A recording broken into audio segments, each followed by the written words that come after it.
Amalan gaya hidup yang sihat merupakan amalan positif yang memberikan banyak manfaat kepada kesihatan kita. Oleh itu, setiap individu perlulah mengamalkan amalan gaya hidup sihat dalam kehidupan seharian. Antaranya, kita perlulah mengamalkan pemakanan yang seimbang.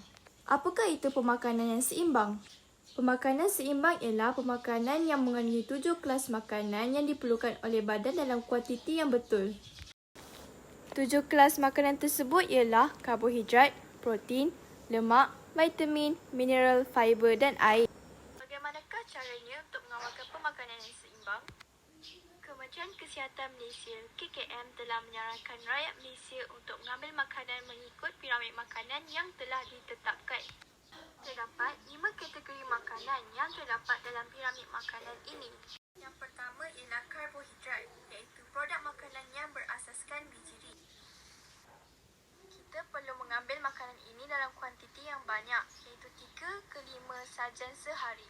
Antara contoh makanan adalah seperti nasi, bijirin, kentang dan roti.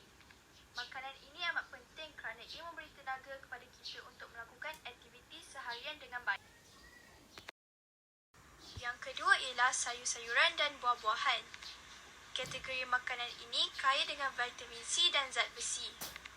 Pengambilan vitamin C dapat menjadikan kulit dan gusi kita lebih sihat serta membantu melawan penyakit. Manakala zat besi pula berfungsi untuk pembentukan hemoglobin dalam sel darah merah. Selain itu, sayuran juga mengandungi fiber yang bagus untuk proses pencernaan.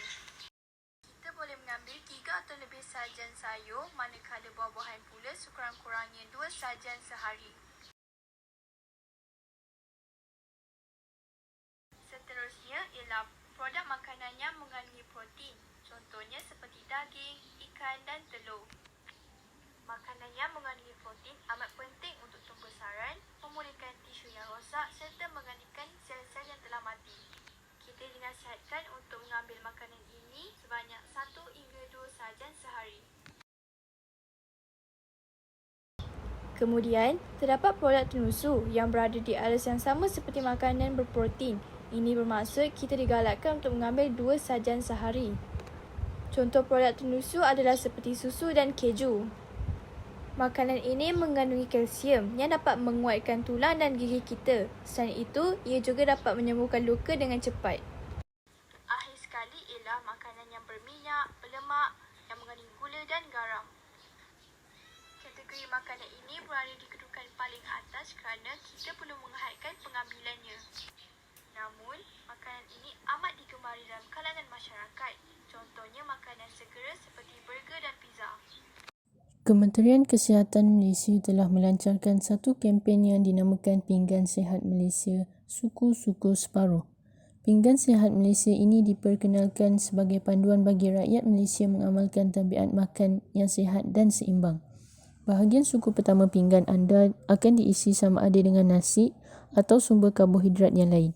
Suku kedua pula diisi dengan sumber protein, manakala separuh bahagian pinggan lagi diisi dengan sayur-sayuran dan buah-buahan. Tidak lupa juga air kosong bagi melengkapkan hidangan tersebut.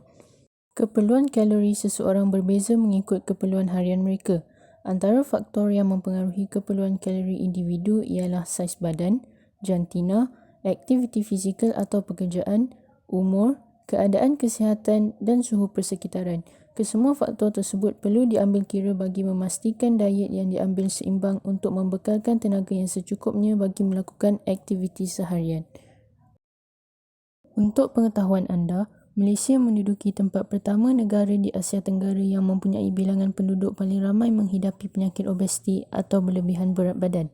Dalam portal rasmi MyHealth, Kementerian Kesihatan Malaysia (KKM) juga melaporkan masalah gemuk dalam kalangan kanak-kanak dan remaja di Malaysia semakin meningkat dan telah mencecah 30%. Seseorang itu boleh menentukan sama ada dia terlebih berat badan atau obes dengan mengukur indeks jisim badan BMI.